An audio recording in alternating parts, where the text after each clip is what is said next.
नमस्कार। हम कक्षा 9th का 6th लेसन उत्तक पढ़ रहे हैं।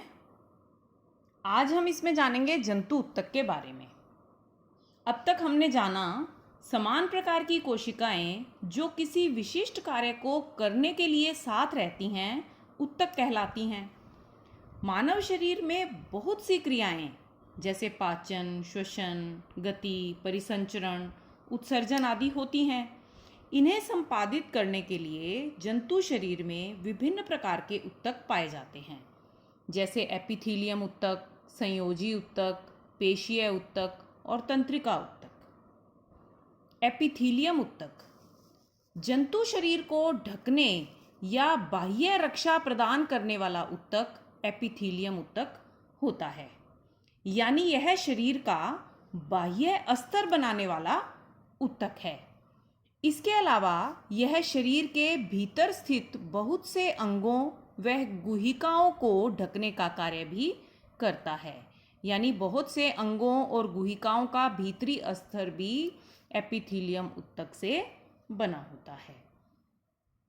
हमारे शरीर की पूरी त्वचा एपिथीलियम उत्तक से बनी होती है। त्वचा के अलावा मुंह, आहार नली, रक्तवाहिनी नली का अस्तर, फेफड़ों की कूपिका, वृक्कीय नली आदि सभी एपिथीलियम उत्तक से बने होते हैं। एपिथीलियम उत्तक की कोशिकाएं एक दूसरे से सटी होती हैं और ये एक लगातार परत का निर्माण करती हैं।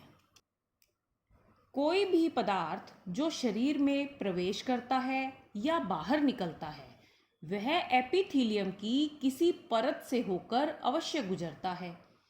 इसके फलस्वरूप विभिन्न प्रकार की एपिथीलियम कोशिकाएं होती हैं, जैसे शल्की एपिथीलियम, स्तंभाकार एपिथीलियम और घनाकार एपिथीलियम। अब हम इनके बारे में विस्तार से जानते हैं। शल्की एपिथीलियम ये पतली और चपटी कोशिकाएं होती हैं।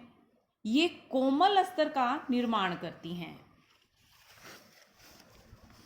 इन कोशिकाओं में पदार्थों का संवहन इन्हीं कोशिकाओं की वर्णात्मक पारगम्य झिल्ली द्वारा होता है, या यूं कह सकते हैं कि जिन कोशिकाओं में वर्णात्मक पारगम्य झिल्ली द्वारा संवहन होता है वे शल्की एपिथीलियम कोशिकाएं होती हैं।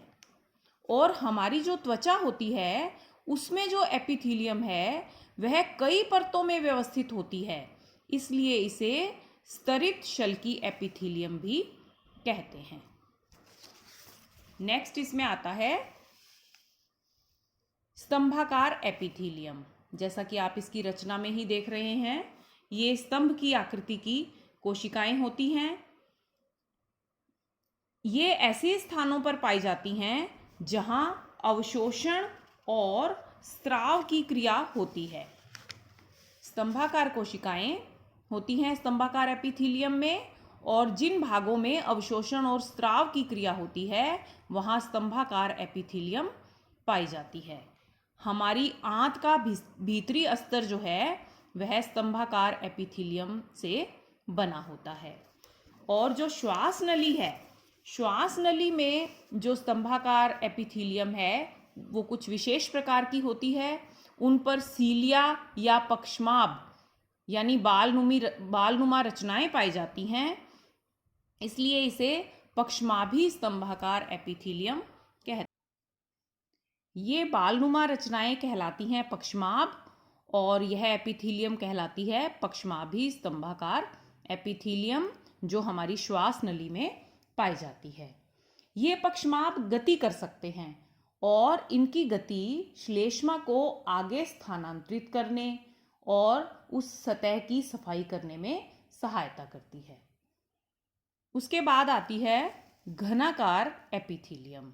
जैसा कि इसकी रचना से स्पष्ट है कि इसमें घन आकृति की कोशिकाएं होती हैं, और ये कोशिकाएं जहां उपस्थित होती हैं वहां यांत्रिक सहारा देने का कार्य करती हैं, और ये ग्रंथि कोशिकाओं के रूप में उपस्थित होती हैं। हमारी वृक्कीय नली और लार ग्रंथि की नली का जो अस्तर है वह घनाकार एपिथेलियम से बना होता है।